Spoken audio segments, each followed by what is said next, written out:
काटा मांस ऐसे ही पड़ा रहा। इमरान ने एक लड़के को बुलाकर कहा कि उसकी दुकान थोड़ी देर के लिए संभाले। फिर इमरान उस होटल के पास जाता है ये पूछने के लिए कि आज मांस ले जाने कोई क्यों नहीं आया।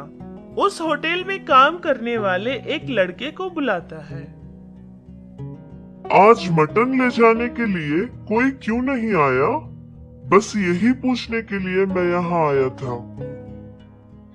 अरे मैं तो भूल ही गया था, हमारे होटल के मैनेजर बदल गए हैं।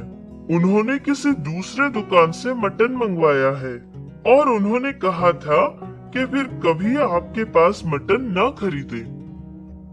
अच्छा, ये बात मुझे पता नहीं थी, तो मैंने रोज की तरह आज भी 4 बकरियां काट दी थी।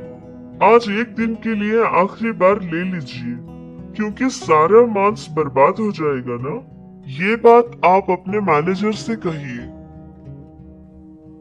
वो लड़का जाकर मैनेजर से कहता है कि इमरान आया हुआ है, लेकिन उस मैनेजर ने बहुत ही बेरहमी से कहा था कि आज नहीं बल्कि कभी भी इमरान के पास दोबारा मटन नहीं खरीदेंगे। ये सारी बातें इमरान बाहर खड़ा सुन रहा था, फिर कुछ कहे बिना वहां से चुपचाप चला जाता है। उस दिन इमरान की दुकान में बहुत सारा मांस बच गया था, जिसको वो अपने घर लेकर जाता है।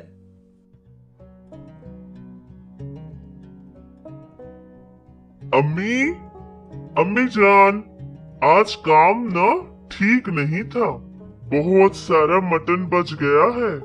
आपके हाथ की बिरयानी खिला दो ना अम्मी, बहुत स्वादिष्ट होती है। लेकिन बेटा, इतनी बिरयानी हम क्या करेंगे? अरे अम्मी जान, सारी बिरयानी सिर्फ हम दोनों के लिए नहीं है। हमारी दुकान के पास में जो एक अनाथ आश्रम है, वहाँ ले जाकर हम उन बच्चों को खिलाएंगे। आज वो बच्चे भी आपकी बिरयानी का स्वाद चखेंगे। ठीक है बेटा, अल्लाह तेरे साथ रहेगा।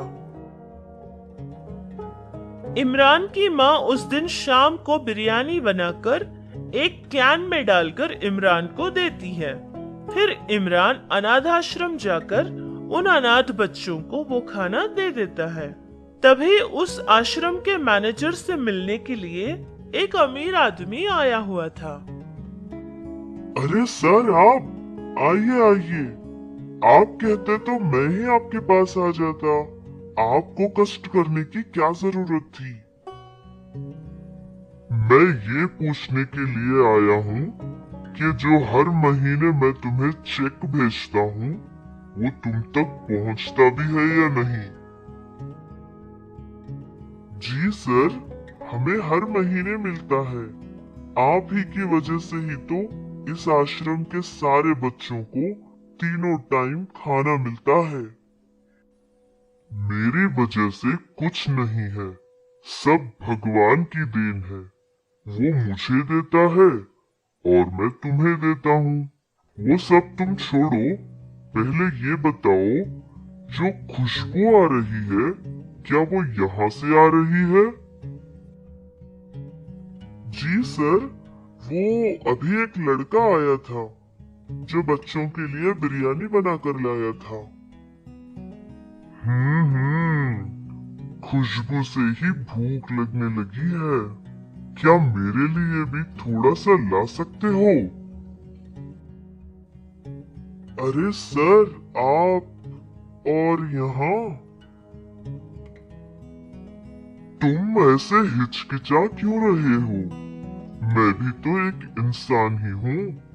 जो सब लोग खाते हैं, वही मैं भी तो खाता हूँ।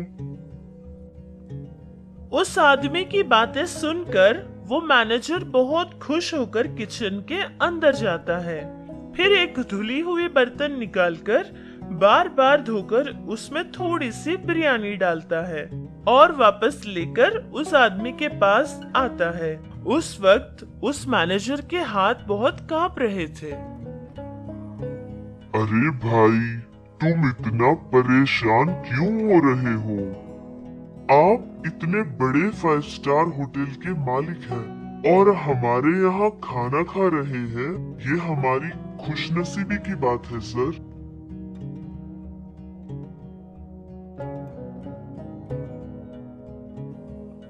अरे वाह, खुशनसीबी तुम्हारी नहीं बल्कि मेरी है। क्या शानदार बिरयानी है। ऐसी बिरयानी तो मैंने अपनी पूरी जिंदगी में पहले कभी नहीं खाई है। हमारे होटल में तो बड़े बड़े शेफ्स हैं, लेकिन उनकी बिरयानी में ये बात नहीं है और ना ही ऐसा स्वाद है। क्या इस बिरयानी बनाने वाले को मैं एक बार देख सकता हूँ? अनाथ आश्रम के मैनेजर ने उस आदमी को इमरान के बारे में सब बताया था। ये सब बातें सुनकर वो आदमी इमरान के घर जाता है। इमरान के घर के सामने एक बहुत बड़ी कार रुकती है, जिसे देखकर इमरान घर के बाहर आता है। मैंने आपकी बनाई बिरयानी का स्वाद चखा है। उससे स्वादिष्ट और बढ़िया बिरयानी मैंने पहले कभी नहीं खाई है। मेरी एक बड़ी 5 स्टार होटल है। क्या आप मेरे होटल के लिए कुछ काम करना चाहेंगे? इमरान उस आदमी को देखकर बहुत खुश हो गया था। उस आदमी से इमरान ने कहा था कि वो बिरयानी उसकी माँ ने बनाई थी। उस आदमी ने इमरान से कहा था कि वैसे ही बिरयानी बनाने का तरीका वो उन्हें बताए, जिसके बदले में वो उसे एक घर देगा। और उस आदमी ने ये भी कहा था कि उसके होटल के लिए जितना भी मांस खरीदते हैं, आज के बाद वो इमरान के पास से ही खरीदेगा।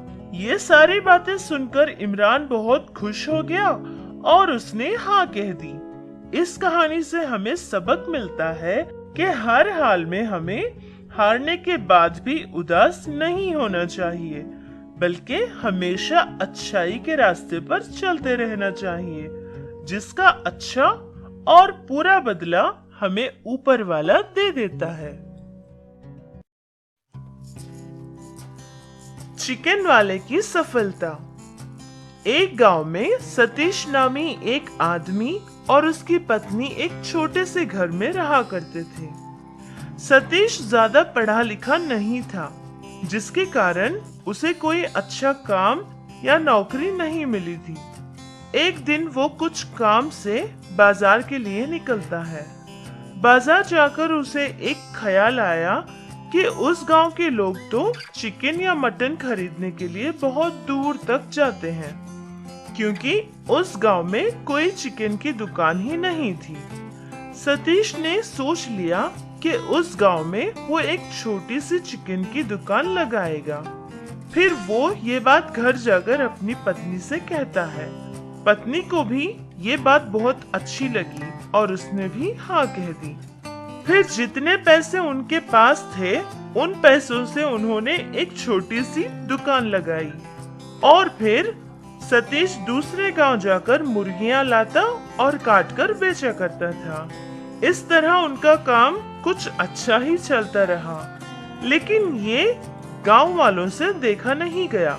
कुछ लोगों ने सतीश के दुकान के पास ही में और दुकान लगा लिए थे, जिसकी वजह से सतीश का काम बहुत छोटा पड़ गया और फिर सतीश की हालत पहले जैसी हो गई थी।